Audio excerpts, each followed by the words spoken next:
윤석열 정부 1년에 붙이는 기독교 목회자 시국선언. 도끼가 나무 뿌리에 놓였으니 어찌 두렵지 않으랴. 두렵다. 온 나라에 재앙이 몰려오고 있다. 하나님의 심판이 두렵다. 윤석열 정부 1년, 민생은 파탄나고 평화는 무너지고 민주주의는 후퇴일로에 있다. 엉망진창. 지금 나라 꼴을 무슨 다른 말로 표현할 수 있겠는가. 애초의 기대보다는 우려가 컸다. 촛불 민의가 좌절되고 다시 과거로 회귀하는 현상에 대한 우려였다. 물론 그 우려가 현실이 되지 않기를 바라는 기대마저 없었던 것은 아니다. 그러나 윤석열 정부 1년간 펼쳐진 일들은 우려했던 것보다 훨씬 심각한 지경에 이르고 있다. 1년 전 대통령 선거에서 드러난 바와 같이 우리 사회의 정치적 양극화는 극에 달했고, 따라서 어느 때보다도 국민적 통합을 위한 정치가 요구되는 상황에서 윤석열 정부는 출범했다.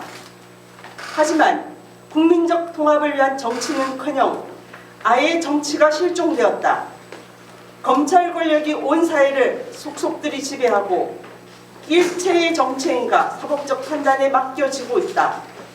야당과의 협치는 말할 것도 없고 자당 소속 정치인들에게까지도 편가르기 폐악을 일삼고 있으니 대통령의 머릿속에 국민 통합의 개념이 존재하기나 한 것인가.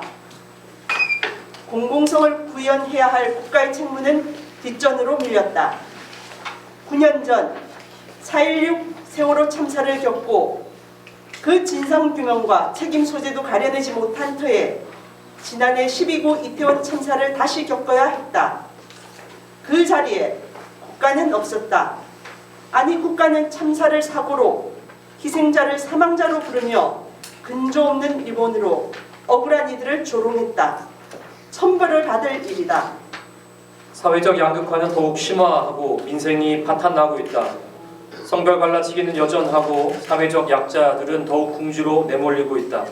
장시간 노동과 산재, 불안정 고용과 임금 격차 등 산적한 노동 현실은 외면당하고 오히려 노동개혁 미명 아래 노동자들이 압박당하고 있다. 농업정책은 고사작전 외에는 대책이 없으며 사회적 서비스는 시장에 맡겨주고 교육은 경쟁을 더욱 가속화해 사휴화, 상업화가 심화되고 있다. 부자 감세와 긴축 재정의 엇박자로 양극화 해소 방안이 묘연한 가운데 임금 개혁은 또 어찌 될지 의심스럽기만 하다.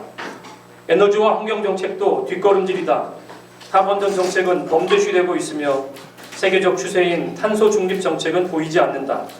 인류가 기후 위기에 대응할 시간이 촉박하다는 세계 공통의 우려에도 불구하고 윤석열 정부는 그에 대한 긴박한 위기의식이 없다. 장기적인 경제 전망도 없이 그저 단기적인 경제 득실만 따지며 허둥대고 있는 꼴이다. 한반도에는 전운마저 감돈다. 윤석열 대통령은 취임 전부터 선제공역 운운하더니 급기야 강대강의 벼랑 끝 전술에 집착하면서 남북 관계를 파탄내고 있다. 더욱이 말끝마다 진영 간의 대결을 자극하는 언사로 한반도 주변 정세를 더욱 불안하게 만들고 있다. 언제 전쟁이 일어나도 이상하지 않을 만큼 긴장이 고조되고 있는 상황이다. 일방에 치우친 외교는 국가의 위신을 추락시킬 뿐 아니라 오히려 경제적, 군사적 안보의 위협 요인이 되고 있다. 민족의 영린을 건드린 대통령의 3.1절 기념사, 일제강점기 강제농원 노동자 문제에 대한 해법, 국가안보실 도청 사건에 대한 대처 등은 주권 국가에서 있을 수 없는 일로 미국과 일본에 치우친 사대적이며 굴욕적인 외교 가운데 빚어진 참사이다. 신냉전의 경량 가운데서 그 일방적 외교는 오히려 경제적, 군사적 안보를 위태롭게 한다. 윤석열 정부 1년, 우리는 권력에 눈먼 무능한 지도자가 한 나라를 얼마나 망가뜨리고 민생을 도탄에 빠뜨리는지 똑똑히 보고 있다. 분노와 증오를 부추기는 원사가 넘쳐나고 걸핏하면 거짓말과 변명으로 둘러대는 것만이 익숙한 풍경이 되었으니 국민 통합의 전망은 요원해 보인다. 대통령의 거친 언사로 전쟁의 불안까지 겹쳐 이 땅에 어떤 미래가 펼쳐질지 아득하기만 하다. 민주주의와 인권, 자유와 평등의 보편적 대의를 따르지 아니하고 정파적 이해에 몰입한 윤석열 정부가 초래한 이 나라의 불행한 미래이다. 임기 초반부터 현재에 이르기까지 현저하게 낮은 지지율은 윤석열 정부가 국민적 요구를 받드는 정부가 아니라 특정 세력의 이해관계를 관철하는 집행부에 지나지 않는다는 것을 명백히 보여주고 있지 않은가. 그 폐해는 고스란히 온 국민의 몫이 되었다. 오죽하면 취임 1년 만에 각계각층에서 퇴진 요구가 빗발치는 상황이 되었겠는가. 국민의 인내가 한계를 넘어섰기 때문이다. 나라 꼴이 이토록 망가지게 내버려 두어서는 안 된다. 합법적 절차로 대통령이 되었는데 무엇이 문제냐고 여기지 말라. 국민으로부터 이임받은 정부는 절차상의 정당성을 지녀야 할 뿐 아니라 마땅히 통치상의 정당성을 지녀야 한다. 윤석열 대통령은 아슬아슬한 표차로 선출되었음에도 불구하고 승자의 도취 상태에 빠져 폐악을 저지르고 있다. 역사는 똑똑히 되어가고 있다. 가장 극악한 권력의 하나였던 히틀러 정권마저도 합법적 절차를 통해 탄생하였다. 윤석열 정부가 정녕 그 길을 가고자 하는 것인가?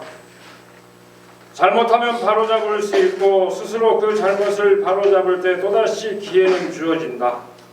그러나 잘못을 바로잡으라는 빗발치는 요구에도 아랑곳하지 않고 제 갈 길만 간다면 그것은 스스로 기회를 저버리는 것과 다름없다. 윤석열 대통령은 지난 1년간의 행적을 엄중히 돌아보고 향후 진퇴를 분명히 하기 바란다.